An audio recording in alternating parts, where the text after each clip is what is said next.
Why do we choose births without epidurals? My name is Heather Shelley, and I am a licensed midwife and a family nurse practitioner.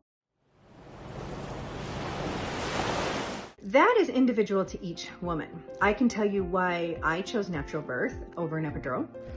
Epidurals don't work on me. I've had two, and the first one worked for a few hours, and then it stopped working, but I was treated as if the epidural was working. The Pitocin was cranked to the highest limit. I was restricted in bed. I couldn't eat. I couldn't drink.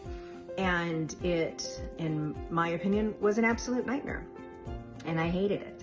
My second baby, I got an epidural, and before the epidural ever kicked in, I had my baby, I'd say about 25 minutes later.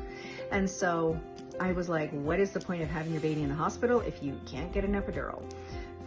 So I also chose it, one, because like I said, I haven't ever had an epidural completely work for me, is I like the freedom of wearing what I want, eating what I want, drinking what I want, being able to move, not having to ask if I can go to the bathroom, just getting up and going to the bathroom. I love water bursts. My last two were water bursts. I did natural childbirth because, as I said, epidurals don't work on me, and I wanted control over my birth, and that was very important.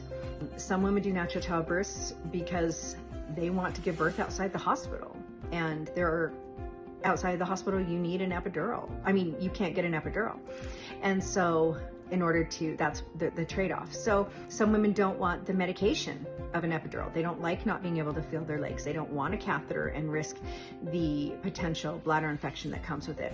They want control of their birth. You can't have a water birth if you have an epidural. So there are many, many reasons why women don't want epidurals and may want a natural childbirth. The number one reason I found from women is control of their birth experience. They want to feel it. There are hormones that happen without the epidural that are much stronger, and when you have the epidural, those hormones are muted. There is an interesting movie, it's quite an old documentary, but it's called The Epidural and the Elk and the Epidural, and it shows how when animals have epidurals, they abandon their babies, they won't bond to them.